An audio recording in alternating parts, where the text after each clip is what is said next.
പുതിയൊരു വീഡിയോയിലേക്ക് എല്ലാവർക്കും സ്വാഗതം. മീൻകറി വെക്കുന്ന പോലെ തന്നെ എനിക്ക് ഇഷ്ടമാണ് മീൻ്റെ തല കറി വെക്കുന്നതും. അപ്പൊ എങ്ങനെയാണ് മീൻ്റെ തല കറി വെക്കുന്നതെന്ന് നോക്കാം. കടയിൽ നിന്ന് തന്നെ അവർ അതിന്റെ വേസ്റ്റ് ഒക്കെ എടുത്ത് കളഞ്ഞു തന്നുകൊണ്ട് മീൻ്റെ തല നന്നാക്കാൻ അധികം പാടില്ല. എങ്കിലും ഞാൻ ഇത് വീട്ടിൽ കൊണ്ടുവന്ന് ഒന്നുകൂടെ വൃത്തിയാക്കിയിട്ട് ചെറിയ കഷ്ണങ്ങളായിട്ട് മുറിച്ചെടുത്തു.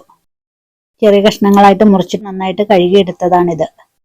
ചട്ടി ഒന്ന് നന്നായിട്ട് ചൂടായി വരുമ്പോഴത്തേക്ക് അതിലേക്ക് 1 ടേബിൾ സ്പൂൺ വെളിച്ചെണ്ണ ഒഴിച്ചു കൊടുക്കാം. എണ്ണ നന്നായിട്ട് ചൂടാകുമ്പോൾ അതിലേക്ക് 1/2 ടീസ്പൂൺ കടുക് ചേർത്ത് കൊടുക്കാം. കടുക് നന്നായിട്ട് പൊട്ടി തുടങ്ങുമ്പോൾ അതിലേക്ക് 1/4 ടീസ്പൂൺ ഉലുവയും കൂടെ ചേർക്കാം.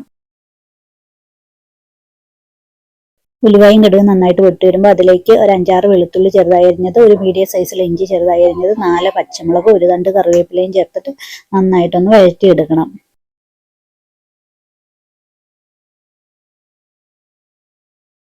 ഇഞ്ചി വെളുത്തുള്ളിയൊക്കെ നന്നായിട്ട് വഴണ്ടി വരുമ്പോൾ അതിലേക്ക് ഒരു 3/4 ടീസ്പൂൺ മഞ്ഞൾപ്പൊടിയും 4 ടേബിൾ സ്പൂൺ മുളക് പൊടിയും കൂടെ ചേർത്തിട്ട് മുളക് പൊടിയുടെ മഞ്ഞൾപ്പൊടിയുടെ ഒക്കെ പച്ചമണം മാറുന്ന വരെ ഒന്ന് മൂപ്പിച്ചെടുക്കാം. പൊടിയെല്ലാം നന്നായിട്ട് മൂത്ത് വരുമ്പോൾ അതിലേക്ക് നേരത്തെ ചൂടുവെള്ളത്തിൽ ഇട്ട് വെച്ചിരിക്കുന്ന ഒരു 5 കഷ്ണം കുടംപുള്ളിയും കൂടെ ചേർത്ത് കൊടുക്കാം. പാകത്തിന് ചൂടുവെള്ളം കൂടെ ചേർത്ത് കൊടുക്കാം. ആവശ്യത്തിന് ഉപ്പൂടെ ചേർത്ത് കൊടുക്കാം.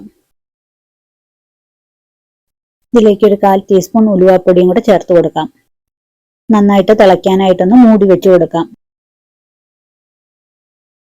ചാറൊക്കെ നന്നായിട്ട് തിളച്ച് വന്നിട്ടുണ്ട്. ഇനി ഇതിലേക്ക് നമ്മൾ കഴുകി വൃത്തിയാക്കി വെച്ചിരിക്കുന്ന മീൻ്റെ തലയുടെ കഷ്ണങ്ങൾ കൂടി ചേർത്ത് കൊടുക്കാം. ഇനി തീ കുറച്ചിട്ടൊന്ന് അടച്ചു വെച്ച് കൊടുക്കാം. 10 മിനിറ്റ് കഴിഞ്ഞ് നന്നായിട്ടൊന്ന് തുറന്നിട്ട് ഇളക്കിയിട്ട് ഇങ്ങനെ ചെരിച്ച് മൂടി വെച്ച് കൊടുത്തിട്ടുണ്ട്. ഇനി ഇതൊന്ന് ചാറൊക്കെ ഒന്ന് കുറുകി വരട്ടെ. ഇപ്പൊ ചാറൊക്കെ കുറുകി കഷ്ണമൊക്കെ നന്നായിട്ട് വെന്ത് കിട്ടിയിട്ടുണ്ട്. ഇനി ഇതിലേക്ക് നമുക്ക് 1 ടേബിൾ സ്പൂൺ വെളിച്ചെണ്ണയും കൂടെ ഒഴിച്ചിട്ട് തീ ഓഫ് ചെയ്യാം. അപ്പൊ നല്ല അടിപൊളി മീൻ തലക്കറി റെഡി ആയിട്ടുണ്ട്. അപ്പൊ വീഡിയോ ഇഷ്ടപ്പെട്ട വീഡിയോ ഒന്ന് ഷെയർ ചെയ്യാനും ചാനൽ സബ്സ്ക്രൈബ് ചെയ്യാനും വീഡിയോക്ക് ലൈക്ക് ചെയ്യാനും കമന്റ് ചെയ്യാനും മറക്കരുതേ.